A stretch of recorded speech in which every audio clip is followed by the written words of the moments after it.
കുറ്റസമ്മതമൊഴി നൽകാൻ തയ്യാറല്ലെന്ന് നെന്മാറ ഇരട്ടക്കൊലപാതക കേസ് പ്രതി ചെന്താമര. അഭിഭാഷകനെ കണ്ട ശേഷമാണ് ചെന്താമരയുടെ മൊഴിമാറ്റം. ചിറ്റൂർ മജിസ്ട്രേറ്റ് കോടതിയിലാണ് ചെന്താമരയുടെ രഹസ്യമൊഴി രേഖപ്പെടുത്തുന്നത്. ടി നന്ദഗോപാൽ ചേരുന്നു. നന്ദഗോപാൽ, വിവരങ്ങൾ.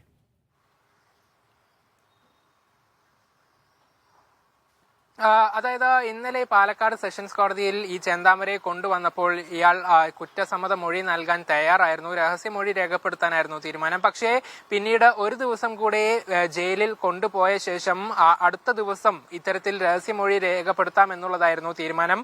അങ്ങനെയാണ് ഇന്നിപ്പോൾ ചിറ്റൂർ മജിസ്ട്രേറ്റ് കോടതിയിലേക്ക് പ്രതിയെ കൊണ്ടുവരികയും ചെയ്തത്. ആദ്യഘട്ടത്തിലൊക്കെ ഈ ജഡ്ജ് ചോദിച്ച സമയത്ത് താൻ കുറ്റം ചെയ്തിട്ടുണ്ട്, താൻ തെറ്റ് ചെയ്തിട്ടുണ്ട്, അതുകൊണ്ട് ശിക്ഷയ്ക്ക് തയ്യാറാണ്, രക്ഷപ്പെടണമെന്നില്ല എന്നുള്ളത് ഇയാൾ പറയുകയും ചെയ്തു. അതിനിടെയാണ് അഭിഭാഷകനോട് രഹസ്യമൊഴി രേഖപ്പെടുത്തുന്നതുമായി ബന്ധപ്പെട്ട കൂടുതൽ കാര്യങ്ങൾ ചോദിക്കണമെന്ന് ചെന്താമര ആവശ്യപ്പെട്ടത്. ഇങ്ങനെ അഭിഭാഷകനുമായി സംസാരിച്ച ശേഷമാണ് പെട്ടെന്ന് ഈ നിലപാടിൽ ഒരു മാറ്റമുണ്ടായത്. അതായത് രഹസ്യമൊഴി നൽകാൻ താൻ തയ്യാറല്ല എന്ന് ജഡ്ജിയോട് പറയുകയായിരുന്നു. ഇതോടെ കോടതി നടപടികൾ പൂർത്തിയാവുകയും പ്രതിയെ തിരികെ ഈ വിയ്യൂർ അതീവ സുരക്ഷാ ജയിലിലേക്ക് കൊണ്ടുപോവുകയും ചെയ്യുകയായിരുന്നു. നിലവിൽ ഇത് കേസിനെ കാര്യമായി ബാധിക്കില്ല എന്നുള്ളതാണ് മനസ്സിലാക്കുന്നത്.